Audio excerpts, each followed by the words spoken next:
Deixa eu voltar para o chat.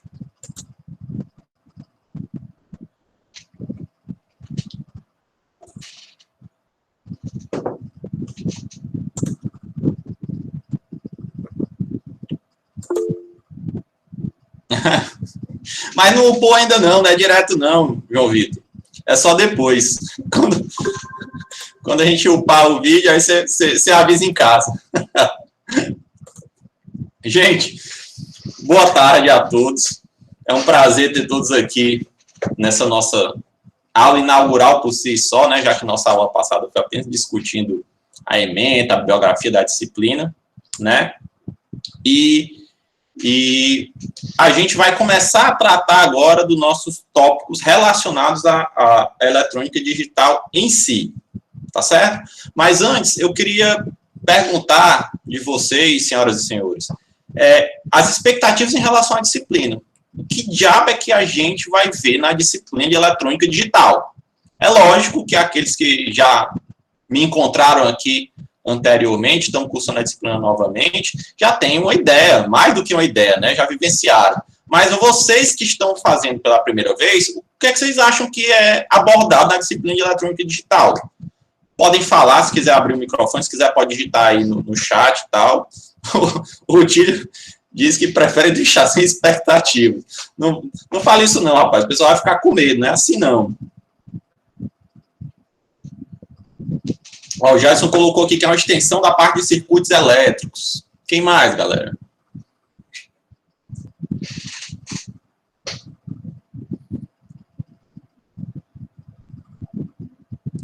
João Vitor, botar fogo no aparelho com visorzinho. Acontece muito na prática. Agora você acha que vocês não vão conseguir, não.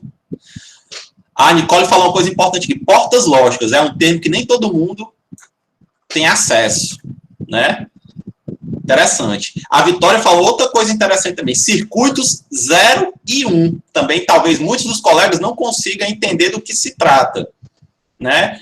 A Fiamma colocou... acho que é circuitos elétricos misturado com as portas lógicas. Sim, basicamente. O Rutílio toca fogo no PC com as simulações, né? O Jadson disse que vai entender como é que o PC faz uma soma. Certamente vocês vão implementar somadores de múltiplos bits aqui, né? Vão me xingar muito na época, mas vão implementar. O Francisco colocou a parte de circuitos digitais com portas lógicas também, tal. Eu acho que a grande maioria optou por isso daí, tá certo? Gente, é bem interessante essa parte da eletrônica digital, que no nosso curso ele é feito com a junção desses dois mundos, com a parte da engenharia em si, que aí vem essa parte da eletrônica. Muitos citaram circuitos, né? Porque eu acho que é a primeira disciplina, talvez, assim, do laboratório mais próximo da atuação em engenharia. Eu sei que vocês fizeram Física 3, onde vocês viram os instrumentos e tal, a parte de medição, de eletricidade, né? Eletrostática e tal, mas que circuitos 1 talvez seja essa primeira disciplina mais próxima, né? Infelizmente, como o Jason colocou, não é só física, viu, Jason? A eletrônica também vai ter que ser EAD, cara. Até semestre passado a gente estava conseguindo, mas com a segunda onda não foi possível, né, permitir que vocês acessassem, né? No 2020.1 a gente conseguiu ter prática, né? Concentrou as práticas todas no final do semestre, de forma que vocês que não estivessem em Sobral iam no campus apenas 2 ou 3 vezes no máximo e faziam todas as práticas. Mas que nesse semestre, infelizmente, devido às medidas sanitárias, pessoal, que a gente está aqui para obedecer, ninguém é maluco de pôr ninguém em risco, tá certo? Por mais que eu tenha vontade também de estar lá no laboratório, a gente vai ser só simulação, tá?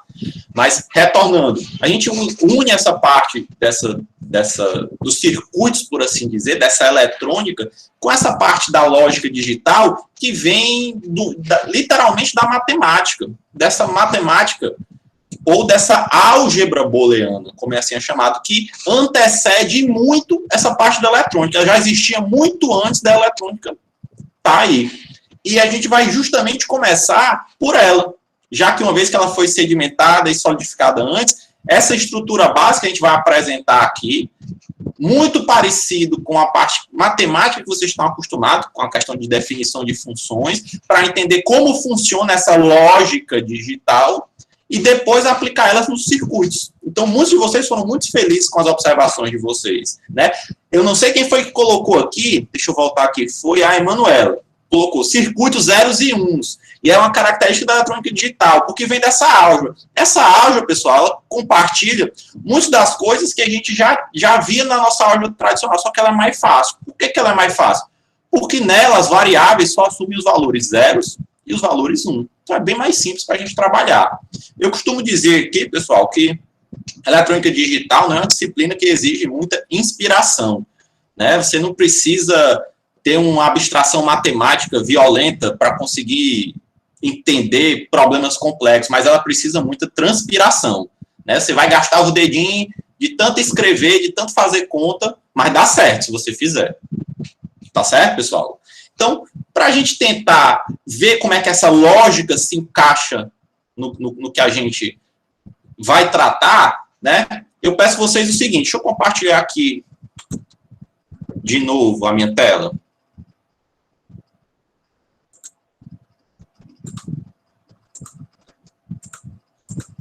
Eu não sei por que eu parei de compartilhar.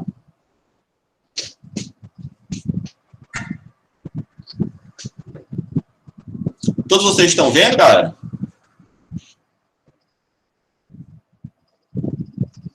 Beleza. Pessoal, se eu perguntasse o seguinte, em quais desses circuitos a lâmpada aqui do final, ó, dada por esse símbolo aqui, vai estar ligada? Me respondam aí pelo chat. Já se colocou 3, o Guilherme já colocou que são múltiplos, 1, 3 e 5. Valfilho também. Ayrton. Luizito, João Vitor, Vinícius. Agora deixa eu perguntar uma outra coisa. Como é que você sabe? A gente está aqui, todos vocês estão em casa, acho que nenhum de vocês tem do lado aí uma lâmpada e uma peça de fio, com a bateriazinha para ligar. Como é que vocês sabem? Vocês não fizeram esse experimento nem de forma tão rápida aqui quanto eu falei, né? Como é que vocês sabem que vai ser 1, 3, 5? Que búzio foi esse que vocês jogaram, que disseram para vocês que vai funcionar o 1, 3 e o 5? Ó, a gente já tem algumas respostas aqui. O Guilherme colocou, a chave está aberta, nos outros porque a chave está aberta, né? O João Vitor colocou porque são números bonitos, né? Tá certo. Utilizou a cabala, né? Então é por causa que, como hoje é quinta-feira, o 3 e 5 está alinhado com os planetas, então são esses, tá certo, faz parte, né? O que mais? O Ayrton colocou que é porque eram os números primos. Mas, gente, sério, muitos de vocês já viram nas outras disciplinas, principalmente na parte da eletricidade, tá certo? Onde a questão dessa chave vai permitir ou não a circulação da corrente no circuito, e você sabe que, como consequência disso, você tem a lâmpada acesa. Não é verdade? Perfeito? Ou não? Dessa forma, sem a necessidade de você fazer o experimento prático, mesmo com múltiplas dessas chaves, você foi capaz de informar qual dessas possibilidades resultava na lâmpada acesa, no 1, 3 e no 5. Não é isso? Para isso, você usou a lógica associada a esse conjunto de normas, que nesse caso são físicas, né, da eletricidade. Beleza? Então, os circuitos digitais, né, eles utilizam as lógicas dessas funções algébricas booleanas, que a gente vai trabalhar um pouquinho aqui, para que a gente possa projetar, sem necessariamente fazer o experimento prático, comportamento de circuitos, pessoal. Tá certo? Então, dessa mesma forma, a gente então tem que conhecer as regras que vão gerir essa álgebra, para que a gente possa prever esse comportamento baseado, né, em teoremas, em corolários, tudo bem? E no nosso conhecimento prático também, né, principalmente quando a gente vai estar trabalhando com simplificações, com circuitos mínimos. Tudo bem, pessoal? Não.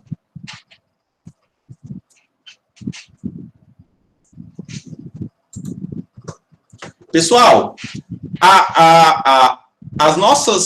os nossos circuitos que a gente vai vai trabalhar aqui, muitas vezes estão associados, muitas vezes vão estar associados a chaves e sinalizadores, lâmpadas ou LEDs. Isso se dá porque de forma mais básica e de forma mais simples, esses objetos que é do dia a dia do engenheiro, digamos assim, podem ser associados diretamente às nossas variáveis de entrada e saída dos nossos sistemas digitais, dos nossos sistemas booleanos, né? Lembra que eu falei que essa álgebra booleana era que nem a nossa álgebra normal, só que era mais simples, que só vinha 0 ou 1? Essa dualidade de representação, né, está associada tanto à lâmpada como ligado e desligado, quanto a chaves aberto e fechado, ela é perfeita para representar a nossa variável e que a gente vai ver que se distribui inicialmente em duas grandes categorias, variáveis de entrada e as variáveis de saída, né? Perfeito? Então, no que a gente tem um conjunto de chaves, né, que a gente vai entender por variáveis de entrada, perfeito? Que controla uma porta, ou um LED, ou uma lâmpada, que vai estar associada a uma variável de saída, a gente tem esse circuito, ou chamado também porta lógica, ou também chamado de função lógica. Tá certo? Então, nosso primeiro passo aqui vai ser definir as funções básicas que vão trabalhar nessa álgebra. As funções básicas que vão trabalhar, que vão formar essas portas, como a gente vai chamar, né? Porque a gente já está ficando íntimo dessa álgebra, estamos começando aqui, de maneira que a gente possa usar ela para desenvolver funções mais complexas e operações mais complexas. Tudo bem, pessoal? Tá certo? Eu tinha falado aqui para vocês, vocês podem ver aqui, ó, que essa álgebra booleana, ela predata, ela precede muito a parte da eletrônica, né? Ela começou mais especificamente com um trabalho chamado A Investigação das Leis do Pensamento, que é de 854, né? Mais alguém pedindo para entrar aqui. De um cara chamado George Boole. Aqueles que vocês fizeram programação computacional vão reconhecer o sobrenome do cara, né?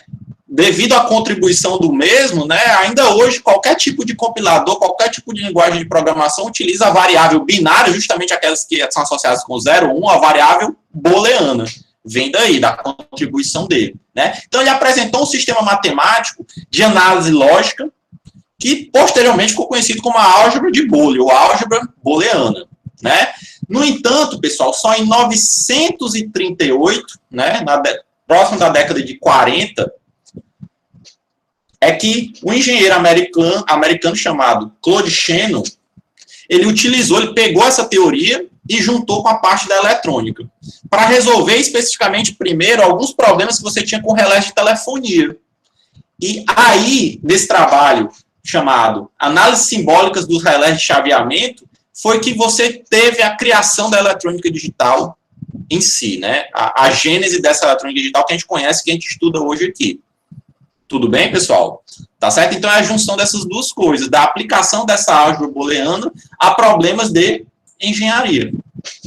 Beleza? Tranquilo? Então, assim como eu havia falado para vocês, essa álgebra booleana é muito parecida. Quando a gente for estudar as propriedades, ela é muito parecida com essa álgebra convencional que a gente tem, pessoal, né? Então, você tem constantes, variáveis, funções. No entanto, nesse universo, quando você está associando valores de variáveis, né, e respostas de funções, o resultado possível disso aí só vai ser ou 0 ou 1. É por isso que eu digo que ela é mais fácil. Tudo bem?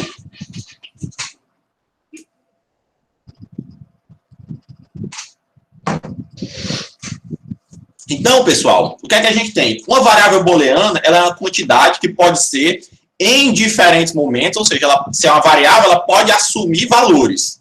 Tudo bem? Então, ela pode ser em diferentes momentos igual a 0 ou igual a 1. Então, muitas vezes, ela é utilizada para representar coisas do nosso mundo real, e é por isso que a chave ou a lâmpada é muito associada a essa variável booleana. Por quê? Inicialmente, a gente já pode associar de cara qualquer tipo de situação do mundo real que tem dois estados. quer seja a resposta de uma pergunta com falso ou verdadeiro, um aparelho eletrodoméstico que pode estar ligado ou desligado, né? Um nível de tensão que pode estar em alto ou baixo, tá certo?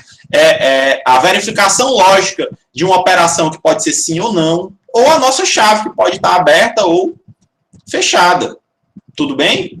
Beleza? Então, a gente vai modelar esses problemas e, inicialmente, essa variável booleana ela vai assumir dois estados. Não significa que os nossos problemas só podem modelar situações que só tem duas opções. A gente vai ver que a combinação dessas variáveis booleanas vão nos permitir mais opções. Tá certo? E a gente tem uma regra matemática que vai nos dizer a quantidade de opções que a gente pode expressar ou mapear dependendo da combinação dessas variáveis booleanas. Tá certo? Pessoal, no cálculo ou na álgebra, na matemática de vocês, tá certo? Que vocês já estão aí calejados, já estão mega fera. Qual é a principal ferramenta para você analisar as funções matemáticas? Vocês morreram de usar nas disciplinas de matemática de vocês.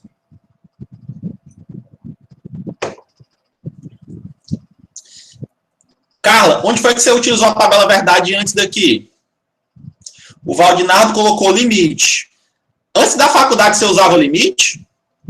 Mas você já sabia a álgebra normal, né? Você fazia contas, somar, subtrair, dividir. Não é isso? Então, talvez tenha uma ferramenta que vocês usavam. O Rafael começou a colocar tabuada. Tudo bem. O Valfrido colocou soma e subtração. Lembra, soma e subtração são funções, são operações. Eu quero dizer uma ferramenta para análise dessas funções. Né? Eu já vou contar nos dedos. Né? Pronto, o Adriano matou aqui. Gráficos. Quando a gente estava trabalhando com a nossa matemática, os gráficos eles davam uma ajuda para a gente observar e entender as funções que funcionaram desde o nosso ensino médio até na faculdade, né? Quando eu estava buscando derivadas com ponto de máximo ou mínimo, ou quando a gente associa a integral à área sobre a curva, não é verdade? Então, os gráficos normalmente eram ferramentas que a gente utilizava para poder prever se aquela função vai crescer, se ela vai diminuir, se eu tentar entender qual é o ponto de mínimo dela, né? Se ela possui determinada tendência, se o limite dela vai tender para determinado valor, como foi citado aí, tá certo? No entanto, na nossa álgebra booleana, a gente tem uma outra ferramenta que pode parecer que a gente não usava na álgebra normal, mas a gente usava, pessoal, que é as tabelas verdades. A tabela verdade é uma maneira de descrever a relação. Quando a gente escuta a relação, é função, né? Entre as variáveis, uma ou mais variáveis de entrada e uma ou mais variáveis de saída, pessoal. Então, o que é que acontece? A função, ela dava uma identidade visual dessa correlação entre variáveis, não é isso? No domínio e na imagem, lê-se entrada e saída. Tá correto, pessoal? Vocês estão acompanhando? Beleza.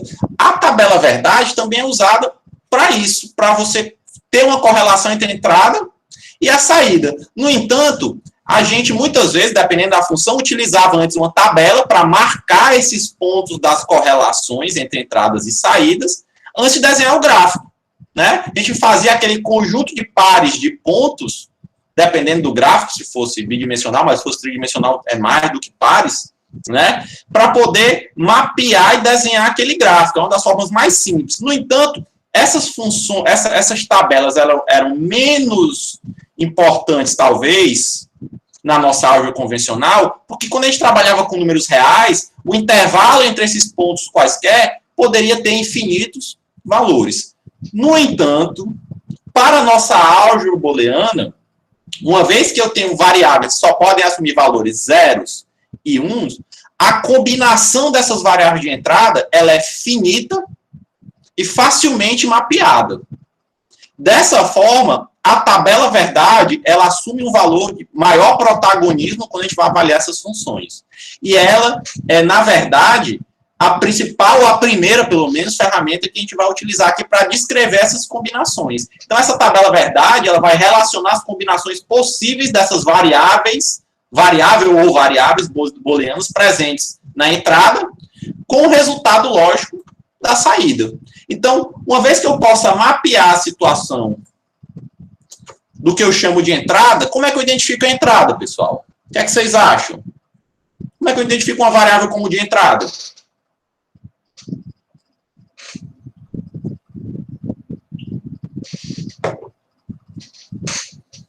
Estão aí, galera?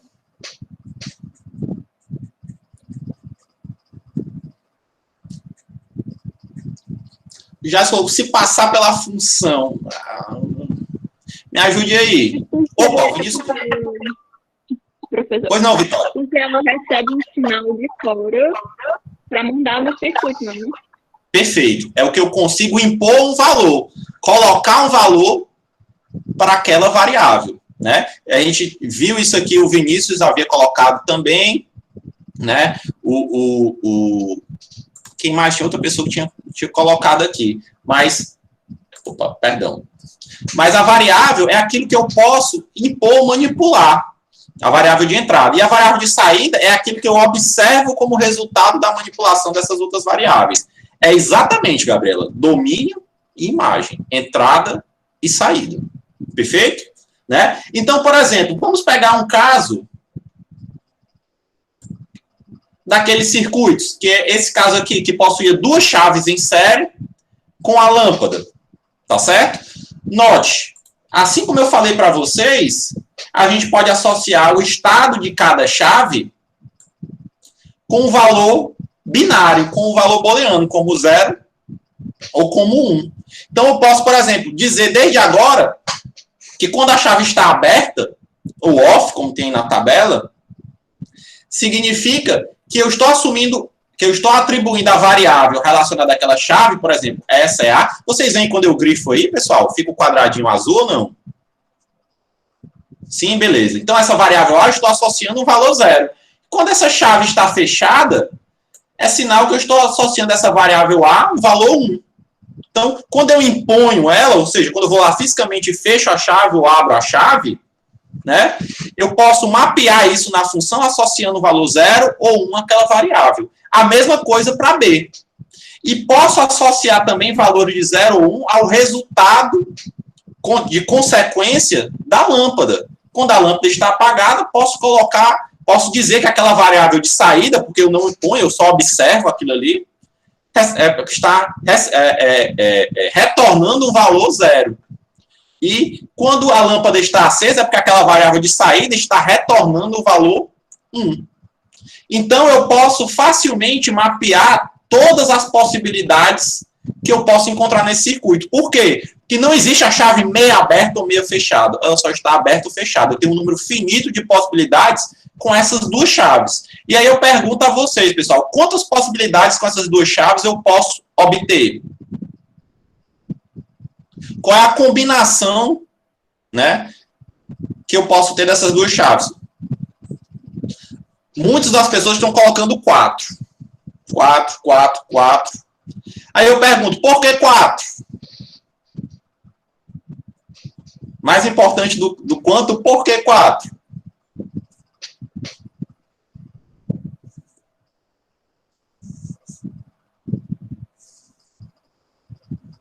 Jonas colocou 2. O Rutini colocou que é o número de variáveis, né, vezes as variáveis de estados. Não, pronto. O Valfredo colocou aqui. O que é que acontece, pessoal?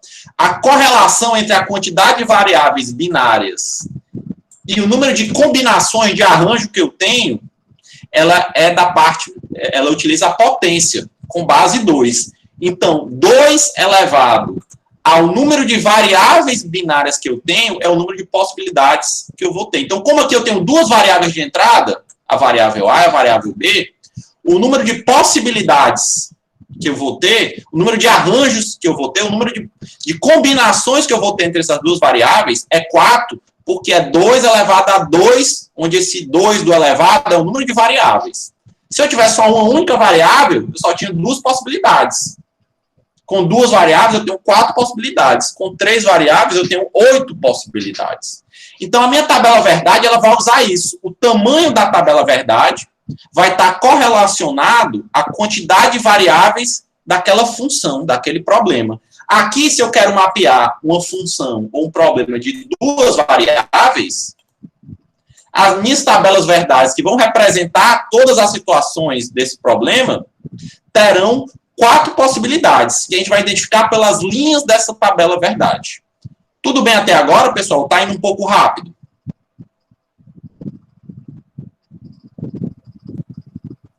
Tudo certinho? Beleza? Pronto. Então, o que é que acontece? Eu aqui posso desenhar a vocês essas 4 possibilidades. Veja só, as 2 chaves abertas é a primeira possibilidade. Uma chave aberta e outra fechada é a segunda possibilidade. A primeira chave fechada e a segunda aberta é a terceira possibilidade. E ambas as chaves fechadas é a 4ª e última possibilidade. Essas são todas as possibilidades que eu tenho para essa função de 2 variáveis, que essa função ela representa o estado da lâmpada para 2 chaves em série. Ela está mapeando matematicamente esse problema físico, real. Tudo bem? Beleza? Então, eu posso, associado aos níveis que eu coloquei, de zeros e uns, dessas variáveis, representar, ao invés disso em forma de desenho, eu posso representar isso em forma de tabela. Então, correlacionando a chave A e a chave B com as variáveis que eu associei elas para aberto e fechado, né? Então, ó, ambas abertas, a primeira aberta, a segunda fechada, a primeira fechada, a segunda aberta e ambas fechadas. É exatamente o que a gente fez pelo desenho. Vocês estão entendendo, pessoal? E na saída eu também posso representar o resultado da lâmpada, que a lâmpada está me retornando, mostrando que apenas no último caso ela estará ligada. Tudo bem? Ficou claro aí, pessoal?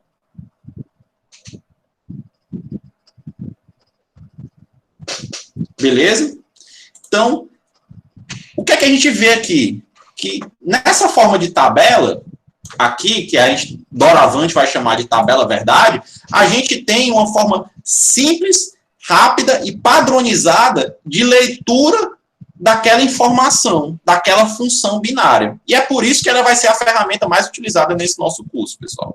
Para tudo a gente vai fazer tabela verdade até o final do curso. O pessoal que já fez antes aí, não me deixa mentir. Tudo bem? Beleza? Então, isso é uma forma de condensar, né? Nem todo mundo sabe desenhar. À medida que esse circuito vai ficando mais complexo, os desenhos demorariam mais tempo. Então, a tabela é uma forma mais simples de representar isso. De novo, o tamanho dessa tabela verdade, né? Ou seja, a quantidade de linhas dela está associado ao número de possibilidades, que está relacionado a 2 elevado a n, onde n é o número de variáveis binárias que eu tenho. Certo? A cada saída, nessa tabela verdade só tem uma saída, ela tem uma representação de coluna além das estruturas de entrada. Então, se eu tivesse uma segunda lâmpada ligada de outra forma, eu teria uma outra coluna aqui. Tudo bem? E eu poderia adicionar múltiplas saídas representando múltiplas colunas a mais nessa tabela verdade. Perfeito? Mas no momento, o que é que a gente vai fazer? A gente vai nos restringir a sistemas de 2 variáveis e uma saída, para a gente conseguir montar algumas regras básicas. E depois a gente vai expandir essas regras para múltiplas, mais entradas e mais saídas. Beleza, pessoal? Tudo bem? Tem uma coisa aqui que não me perguntaram. Deixa eu pegar aqui. Vou botar aqui no Paint, tá, pessoal? Essa é a tabelinha verdade que a gente tinha lá. No entanto, vou colocar assim, a variável B e a variável lâmpada, né? Se eu colocasse assim, ó.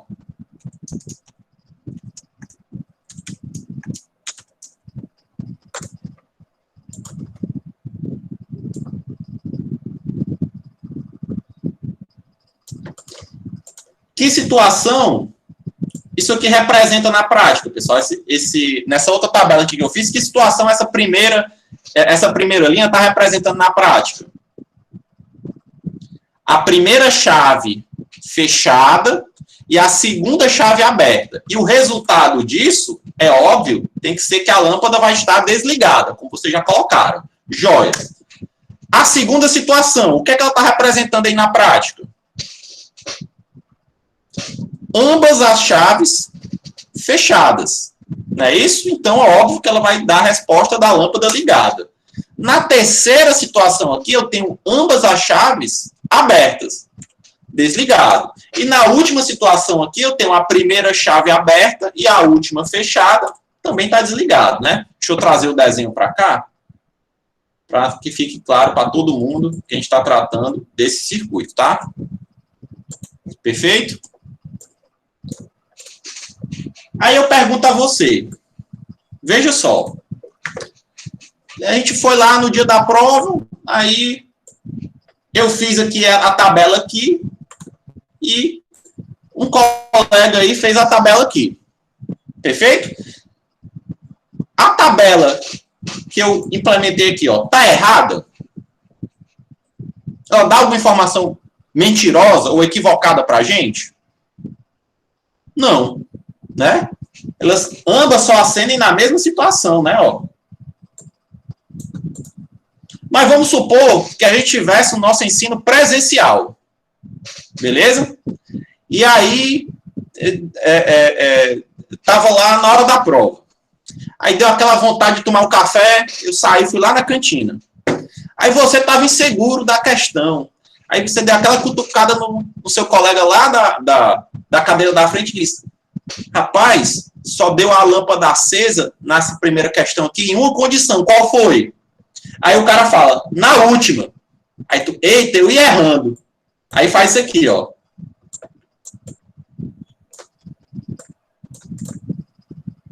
Trocou. E aí, o que é que acontece? Matou o goleiro. Deu a questão errada. Aí você vai, professor, mas te falado que você deu a questão certa para o outro, o meu colega aqui, você deu a questão errada. Por quê? Eu falei, ó, essa sua representação aqui, se você for olhar fisicamente, né, ele era para dar a lâmpada aqui apagada. Né? Faltou comunicação aí. Ele disse, não, porque você voltou muito rápido. Ah, não era... O caso não é esse, né? Você que está fazendo mal feito, que faça direito. Tudo bem? Mas o que é que eu estou querendo chegar, pessoal? Toda vida que a gente for representar uma tabela verdade, a gente vai seguir um modelo padrão. Tá certo? O que é esse modelo padrão? Para que facilmente a gente possa identificar em que linha está determinada informação. Então, todo mundo tem que usar o mesmo modelo. Para quê? Para se o professor voltar rápido, a gente não cometa um erro desse tipo. Tudo bem? Então, a partir desse momento, sempre que a gente for fazer uma tabela verdade, a gente vai, utilizando as variáveis, utilizar a sequência binária crescente. Tudo bem, pessoal? Sequência binária crescente. No primeiro dia do nosso encontro aqui, eu pedi para aqueles que não lembravam, que estudassem a questão das bases de numeração. Tudo bem? Então, a sequência binária crescente, se eu tenho 4 possibilidades com 2 variáveis, né, vai do 0, 0 até o 1 e 1. Então, essa daqui, apesar de contemplar todas as possibilidades, não está na sequência binária crescente. É por isso que a gente não vai usar uma tabela desse tipo. A gente vai usar desse tipo. Tudo bem? Ficou mais ou menos claro, pessoal, para que ela não vai nos servir? Para que a gente consiga trocar informações sem precisar transcrever a tabela todinha. Beleza? Ficou claro, galera?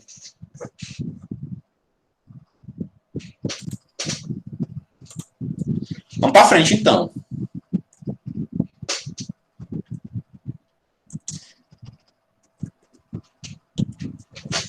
Assim como eu já tinha falado, pessoal, né, essa álgebra booleana, ela é mais fácil. Por que que ela é mais fácil? A gente não vai ter fração, não vai ter decimal, não vai ter número negativo, não vai ter raiz, não vai ter logaritmo, nada. Só são zeros e uns. Então, quer dizer, professor, que o meu computador não vai, que é formado na questão dos números binários, não vai poder ter fração, não vai poder ter negativo. Não estou dizendo isso. Eu estou dizendo que, inerentemente nas funções, essas funções não pertencem à álgebra booleana. E quais seriam as funções que pertencem à álgebra booleana? Essa é a pergunta que a gente vai resolver agora. Tá certo? O que é isso, pessoal? Na nossa álgebra normal, quais são as 4 funções básicas que você aprende lá com a tia, lá na alfabetização, sei lá, quando vocês aprendem a fazer conta? Ó, já colocou aí. Digita na velocidade da luz. Mais, menos, produto e divisão. Não é verdade? Beleza?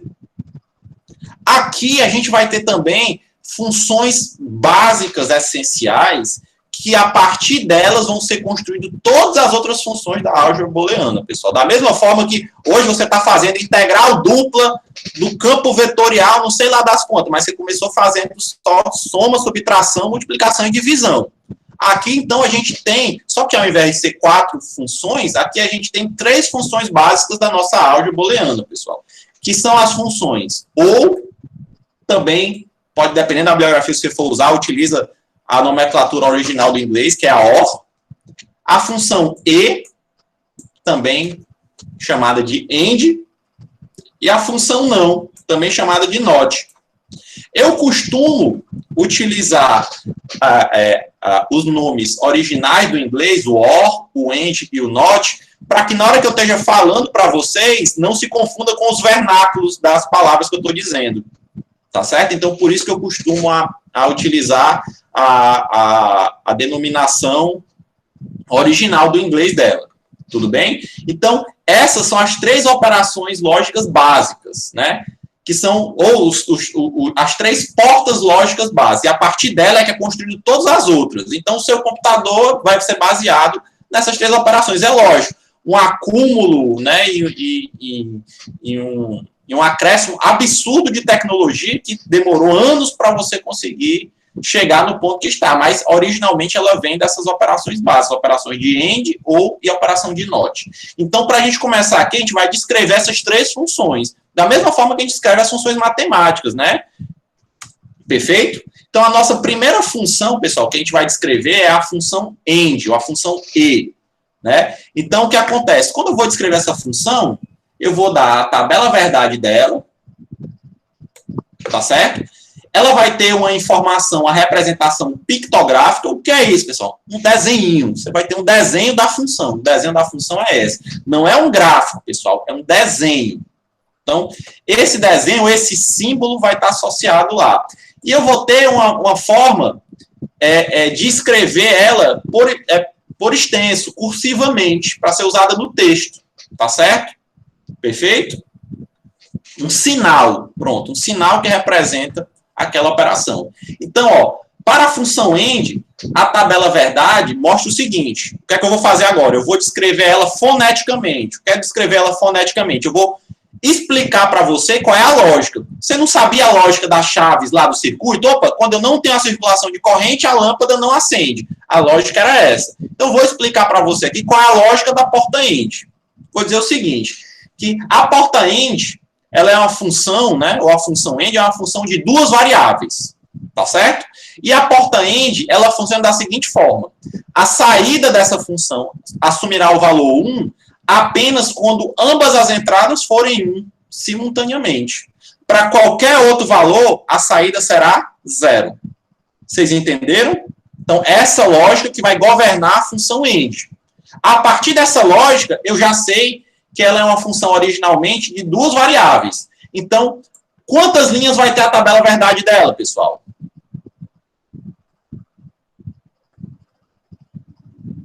Isso.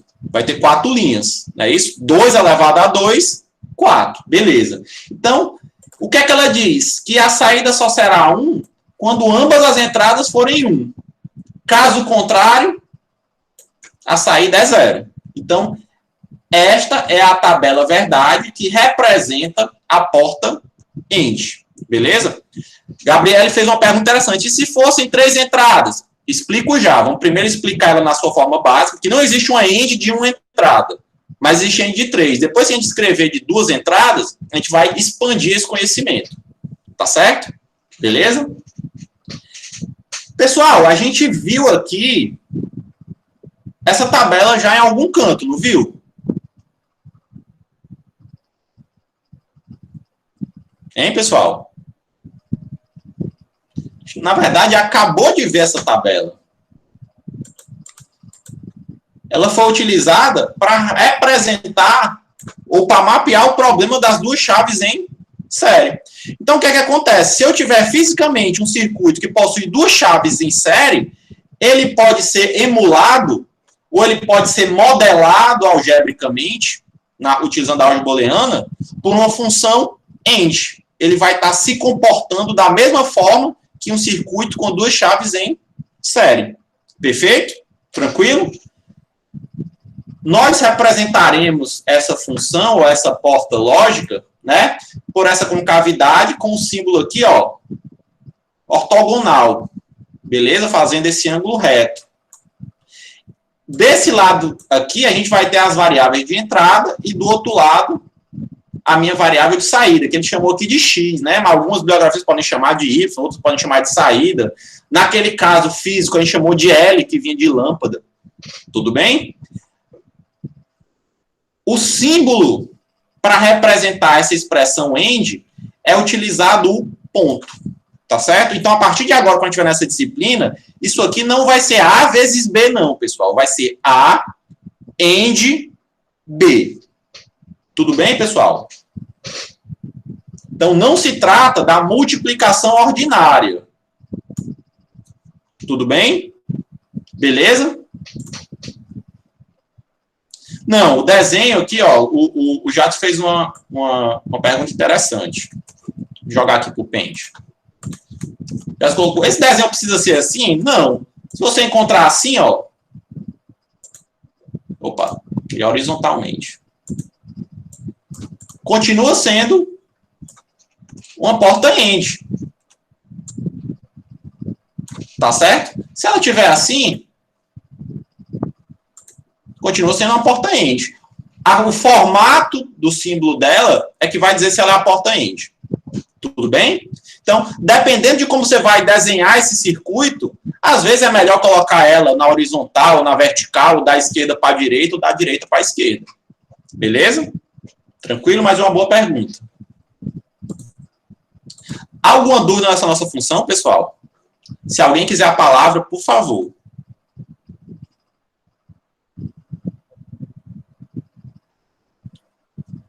Não? Segue o jogo? Pessoal, vamos fazer o seguinte. Vamos ver se vocês entenderam esse exercício. Vou jogar lá no nosso pente aqui, velho de guerra.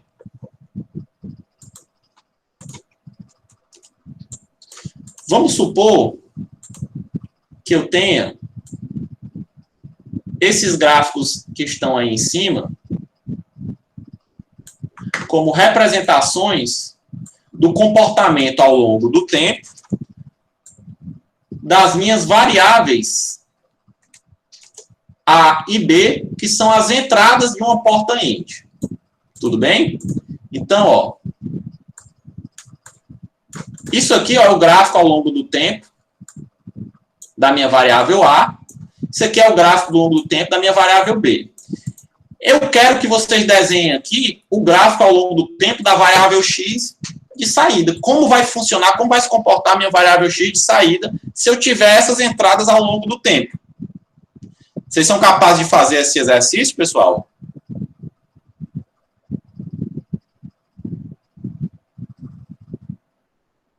Vamos fazer esse exercício? Pegue aí um papel e uma caneta.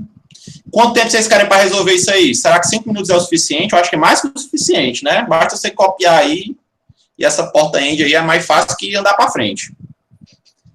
Podemos fazer? Vou marcar aqui o tempo para vocês fazerem. Mas, pessoal, pelo amor de Deus, só funciona se vocês tentarem. Você ficar só com a mão no queixo aí olhando aqui para a tela, não vai virar, não. Tá certo? Então, eu vou colocar aqui no chat para a gente poder marcar o tempo e daqui a 5 minutos a gente corrige. Mas tente, pessoal. Pelo amor de Deus, tente.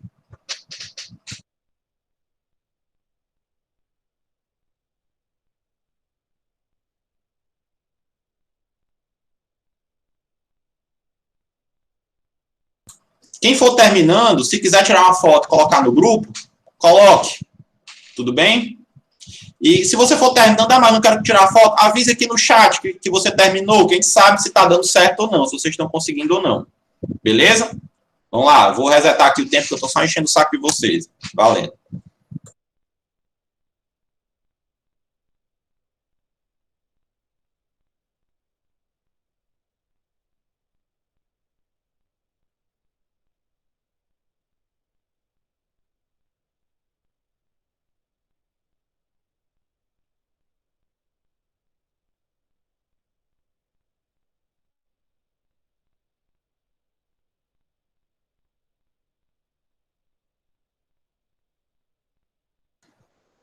Pessoal, vou interromper aqui. O Jadson fez uma pergunta. Não, não é para fazer as 4 possibilidades. É o seguinte, ó. Baseado nessas 4 possibilidades, o que é que acontece aqui ao longo do tempo se eu tiver esse comportamento aqui para uma das variáveis e esse comportamento aqui para outra das variáveis? Beleza? Você vai desenhar o que é que estaria na saída se as variáveis se comportassem assim ao longo do tempo. Ficou claro isso? Você vai fazer o gráfico ao longo do tempo de como se comportaria essa porta lógica se as entradas tivessem esse valor ao longo do tempo. Tudo bem? Joia? É boa pergunta. Por quê? Porque aí todo mundo pode ser a dúvida de um colega. Tá certo? Tentem aí, 5 minutinhos.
Beleza, eu vi que muitos de vocês já mandaram até no grupo, pessoal. Já avisaram aqui. Uma vez que não tem mais ninguém tentando, me ajudem aqui. Tá certo? Vocês que já fizeram, ajudem aqui. Então, o que acontece? Escolhi aqui de vermelho para ficar diferente. Então, veja só. Até esse ponto aqui, que característica eu tenho na saída? Até esse ponto aqui, ó,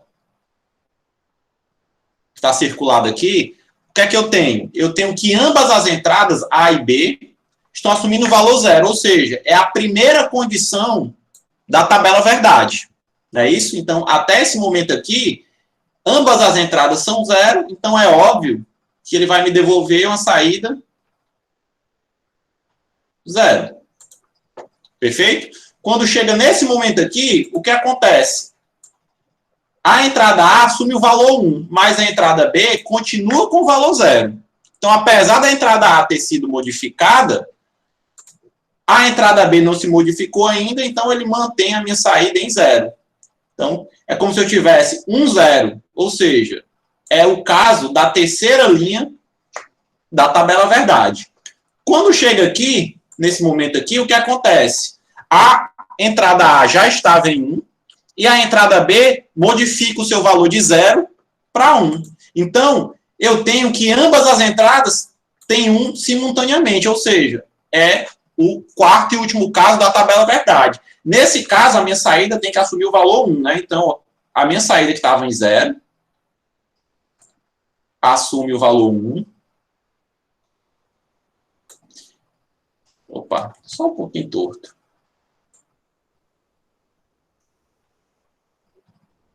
Assume o valor 1 e permanece no valor 1 até aqui. Por que até aqui? Porque nesse momento aqui, A tem o seu valor modificado para 0. Se A, nesse caso, modificou o seu valor para 0, B, apesar de ter mantido... B, apesar de ter mantido seu valor em 1, eu vou ter a situação 0, 1, a segunda situação da tabela verdade. Então, vai me jogar esse valor aqui para 0. E vai permanecer em 0 até aqui. Que é onde B muda o valor também para 0. Então, quando B muda o valor para 0, eu tenho a primeira condição da tabela verdade que mantém ainda assim a minha saída em 0. Ambos A e B continuam 0 até esse ponto aqui, né? Ó. Perfeito? Onde nesse ponto aqui, A retoma o seu valor para 1. Mas como B não teve o seu valor modificado, eu tenho essa condição aqui da tabela verdade, que me continua dando 0. Apenas nesse ponto aqui, ó, quando o B muda o seu valor de 0 para 1, é que eu tenho que ambas as entradas são 1 simultaneamente e a minha saída muda para 1. E ele permanece em 1 até esse ponto aqui, ó. Por que até esse ponto? Porque nesse ponto o A volta para 0, né? E quando o A volta para 0, eu tenho essa condição aqui, a segunda linha da tabela verdade. Perfeito? Quem acertou aí, pessoal?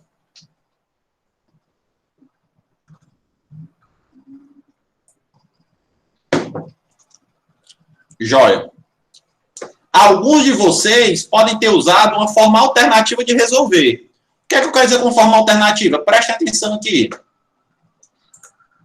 Qual é a única condição que me dá saída 1, pessoal? Quando ambas as entradas forem 1 ao mesmo tempo. Não é verdade? Todo mundo concorda? Beleza. Então eu venho aqui no gráfico e olho. Onde é que eu tenho ambas as variáveis 1 ao mesmo tempo? Aí você fala, opa, é nesse período aqui e nesse período aqui. São os únicos dois momentos que ambas as variáveis são 1 ao mesmo tempo, né? Ó. Opa. Aqui e aqui. Então, uma vez que eu faço isso, eu sei que o restante vai ser igual a 0. Então, 0 aqui, 0 aqui, 0 aqui. Só faço conectar agora esses segmentos de reta. Perfeito? É outra forma de encontrar a mesma resposta. Ficou claro, pessoal? Ó, eu vi que teve gente que fez com essa lógica, né? O Caio. Perfeito? Funciona do mesmo jeito. GG. Para frente. Vamos apresentar, então, neste momento, eu coloquei GWP, a nossa segunda função, que é a função OR, a função OR, tá certo? Da mesma forma, a gente vai descrever ela para você, descrever a lógica da função para você, mostrar a tabela verdade, mostrar o símbolo e o sinal que ela vai utilizar. Tudo bem? Então, a função OR, ela funciona da seguinte forma. A saída da função será zero apenas se ambas as entradas forem zero. Se todas as entradas forem zero, é que a saída é zero. Caso contrário, saída 1. Ficou claro? Então vamos aqui na tabela verdade, ver se respeita isso. Nesse primeiro, ó, ambas as entradas são zero. Então quem é a saída? Zero. Nesse caso aqui, ó, o primeiro é zero. Opa, mas o segundo é 1. Então a saída já recebe 1. Nesse aqui, a primeira entrada que há é 1. Então ele já garante que a saída é 1. E quando ambas as saídas forem 1, ele já garante a saída 1. Então, uma outra forma de eu interpretar, ou de eu falar, de eu descrever essa função, é que basta que uma das variáveis seja 1 para garantir que a saída seja 1. A saída só será 0 quando ambas as variáveis forem 0. Ficou claro, galera?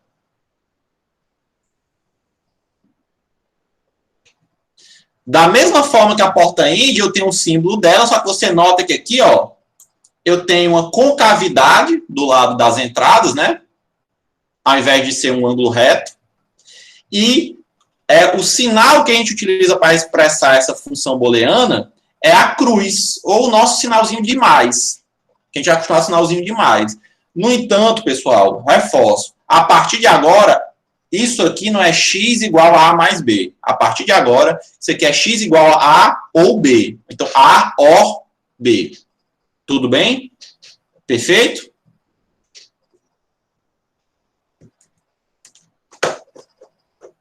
O que é que aconteceria com esse gráfico se ao invés da porta end, eu tivesse a porta ou? O que é que aconteceria com ele? Se ao invés da porta end, eu tivesse a porta ou? Como seria esse gráfico? Façam aí, vamos dar mais 5 minutos. Façam aí.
Vamos, galera, deixar de zoeira no Zap.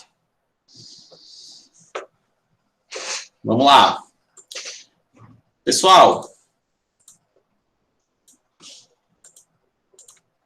da mesma forma que quando a gente fez na porta end, a gente pode avaliar pelo caso único ou ponto a ponto, né? Por exemplo, nesse primeiro, ó, eu tenho ambos zero até aqui, né? Ó. Perfeito? Então, como eu tenho ambos zero até aqui, vai me dar saída zero. A partir daqui, A já assume o valor 1. Então, mesmo que B mantenha zero, ele já garante que eu vá para 1 aqui, né? Nesse ponto aqui, ó, B assume o valor 1. Mas como o A já estava em 1, já tinha garantido a saída 1, ele vai continuar 1 aqui. Perfeito? Nesse ponto aqui, A vai para 0.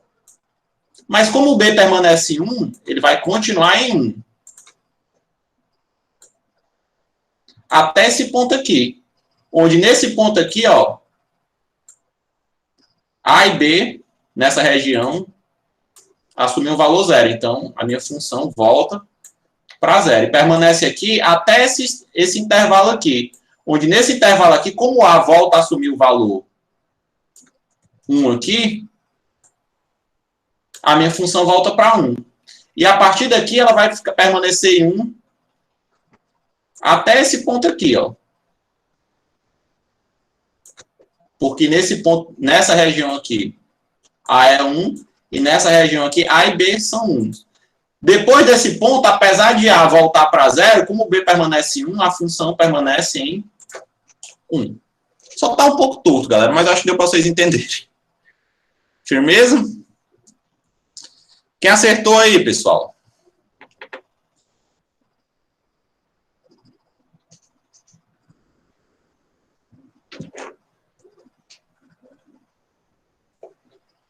Beleza.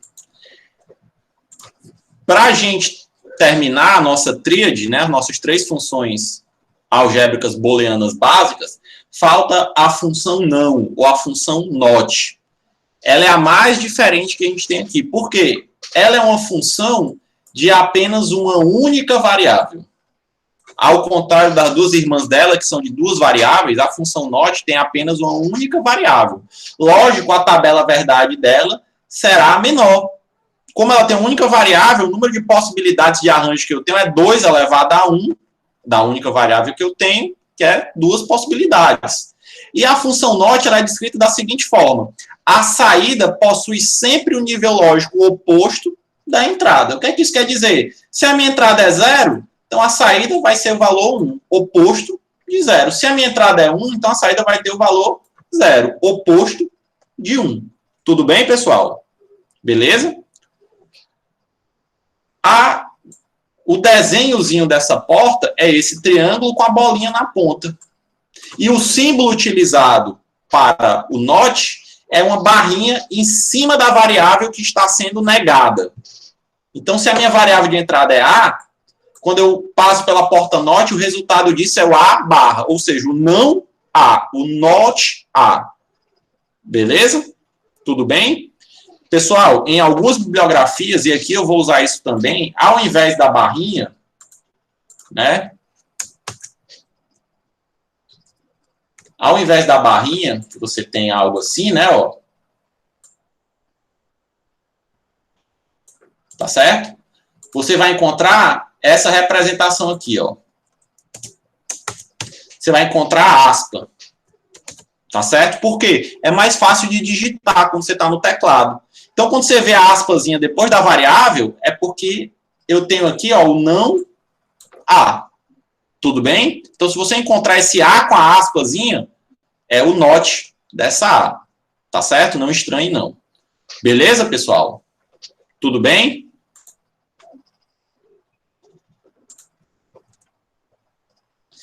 O que é que acontece? Uma vez que eu tenho essas três portas lógicas básicas, vou levar lá o nosso pente.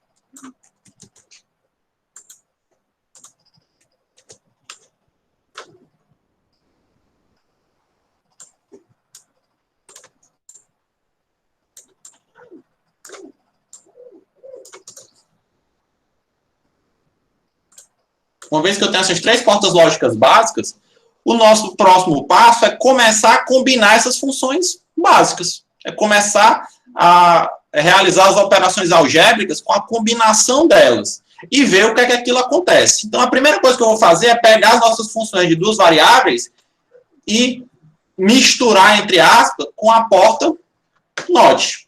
Tudo bem? E a gente vai ver uma propriedade que a gente tem, que a gente vai ver primeiro de forma intuitiva e depois a gente vai definir ela matematicamente, dessa função lógica. Que o que é que acontece? O que é que acontece se eu fizesse o seguinte? Opa! Vamos supor que eu tenha uma porta AND, tá certo? E ao final dessa porta AND, eu adicione uma porta inversora. Se eu fizesse isso aqui, ó.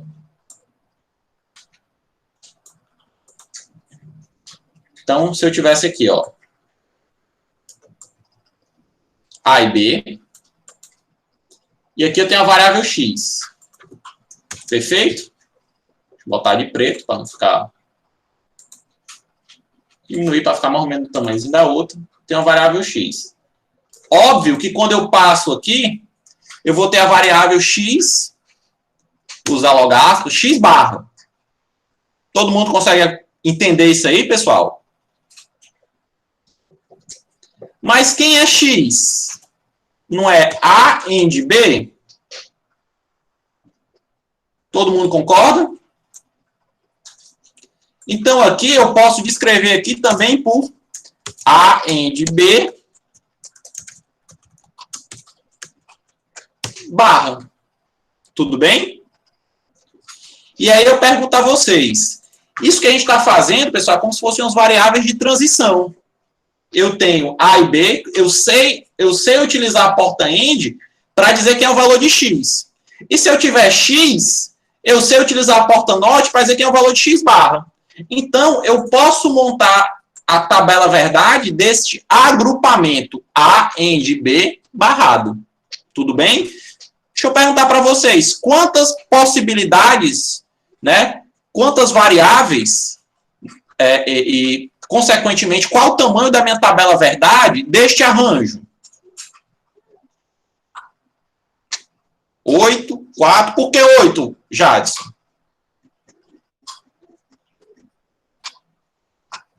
Mas por que 3? 3 você está dizendo que tem 3 variáveis, não é isso? Por que 3? A, B e X. Note. Quem é a entrada? A e B. Quem é a saída? X barra.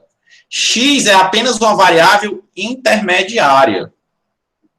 Eu não posso impor valor e eu não estou interessado em mapeá-lo, o comportamento dele.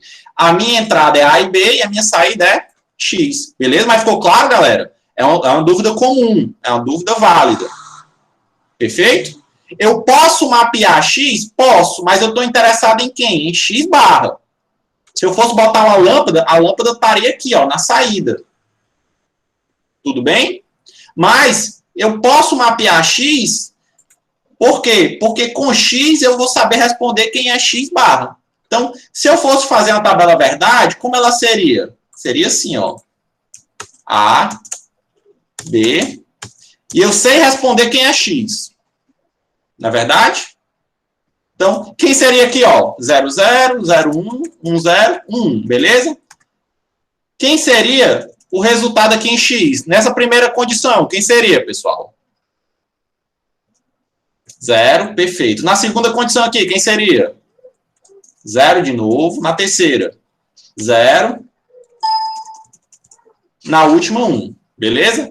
No entanto, eu sabendo quem é X, eu posso responder quem é X barra. Não é verdade? Quem é X barra? É o inverso de X. Não é isso? X é 0, quem é X barra? 1. Não é isso? X é 0, quem é X barra? 1. Se 0, X barra é 1. E se 1, X barra é 0. Então, na verdade, essa minha variável aqui, intermediária, me serviu apenas para que eu entendesse qual ia ser o resultado final. O que eu estou mapeando, na verdade, é isso. Tudo bem? Ficou mais ou menos claro, galera?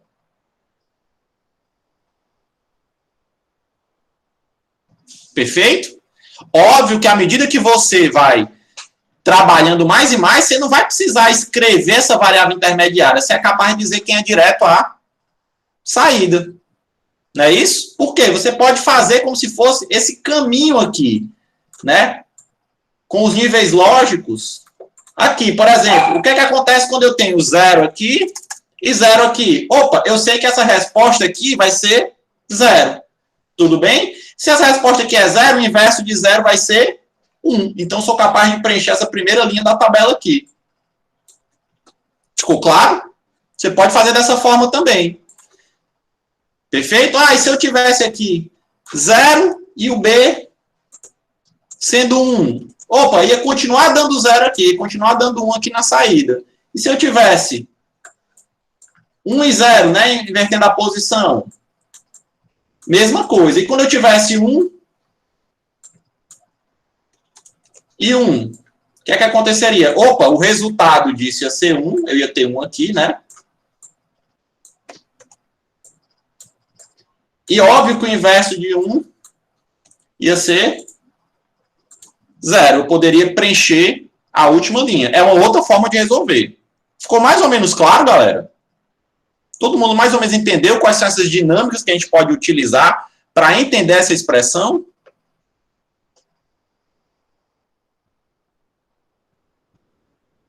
Beleza, beleza. Então, me ajudem aqui, ó. Uma vez que eu tenho isso aqui, ó,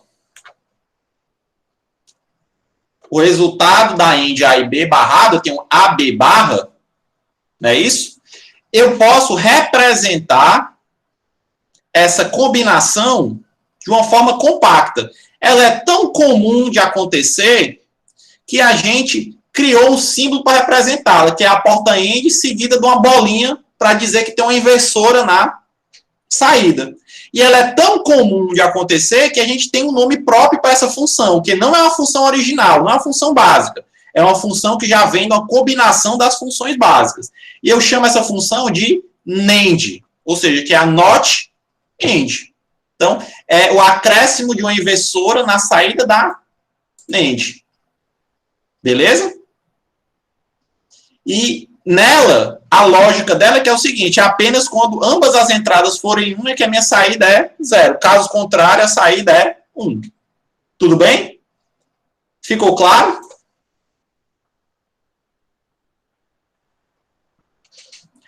Ó, a porta ou, a Gabriela fez uma pergunta interessante. Ó. Vou botar lado a lado aqui para vocês, tá? Cuidado, pessoal.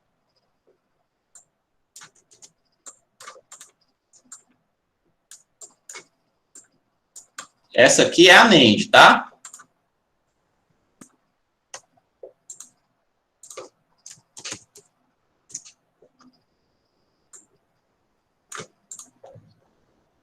Essa daqui é a OR.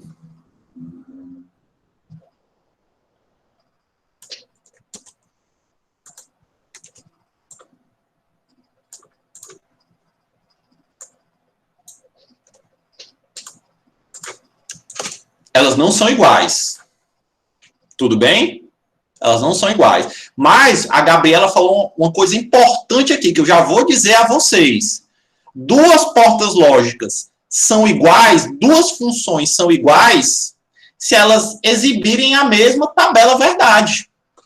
Se combinando uma miríade de outras portas, eu chegar nessa mesma tabela verdade, é porque eu tenho a mesma função, vai ser uma NAND. Se combinando a miríade de outras portas, ou várias outras portas, eu cheguei nessa mesma tabela verdade, é porque aquilo ali é uma OR, pode ser substituído por uma OR, tá certo? Essa informação é importante, mas note, pessoal, ó, é diferente. Ó, onde é que está o meu 0 aqui na OR e onde é que está o meu 0 aqui na NAND. Tudo bem? Ficou claro, pessoal? Eu quero agora que vocês façam a combinação da OR com a NOT.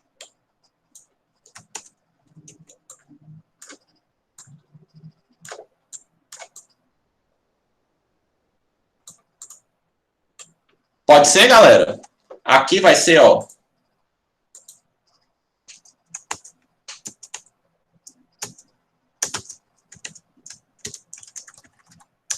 Eu vou botar a barrinha para ficar mais bonitinho, tá?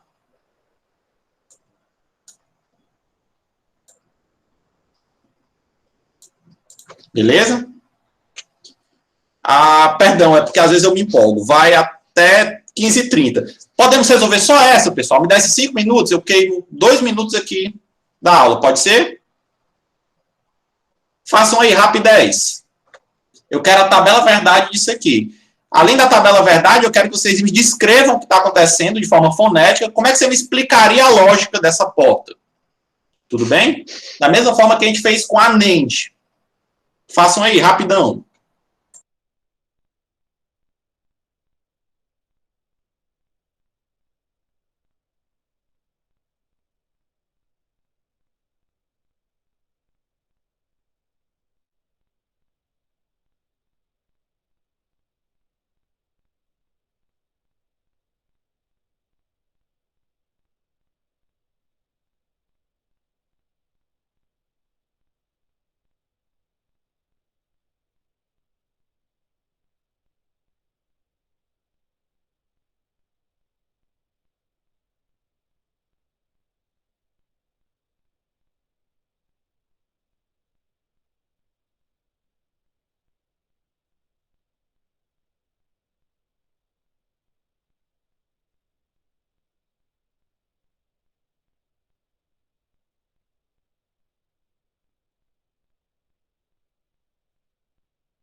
Gente, desculpa um pouco o tempo nessa daqui, mas só para a gente finalizar, tá?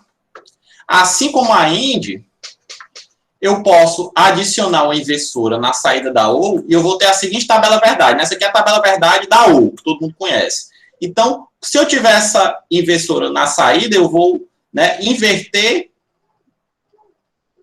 esse resultado aqui, né, desse x, que seria uma variável intermediária, que eu tenho que observar o x bar, não é isso? Então, o meu resultado da porta OU é que apenas quando ambas as entradas forem zero, é que a saída é 1. Caso contrário, a saída é zero.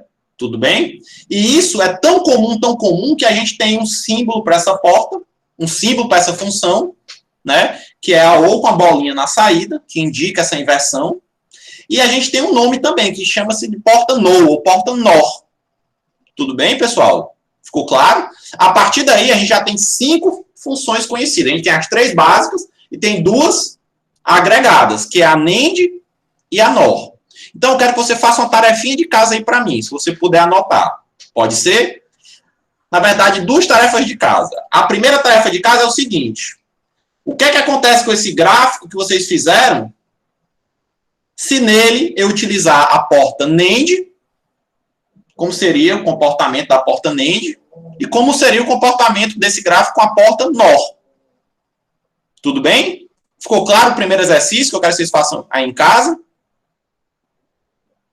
Todo mundo compreendeu? Pronto. O segundo exercício que eu quero que vocês façam é o seguinte. Eu quero que vocês criem mais funções de 2 variáveis. Como é que a gente vai fazer isso, Rom? Você vai fazer o seguinte. A gente não pegou a inversora e colocou na saída de uma porta que a gente já conhecia? Eu quero agora que você coloque na entrada e ver o que é que você vai gerar. Então, se eu tivesse uma inversora aqui na entrada A, antes da entrada da porta, o que é que ia acontecer? Como seria a tabela verdade? E se em vez da entrada A fosse na entrada B? O que é que mudava? E se em vez de só em uma das entradas, tivesse nas 2 entradas? o que é que mudava? Você vai fazer isso para end e para o. Vai descobrir as tabelas verdades e vai trazer isso anotado para a próxima aula. Ficou claro, galera? O exercício vocês vão fazer em casa?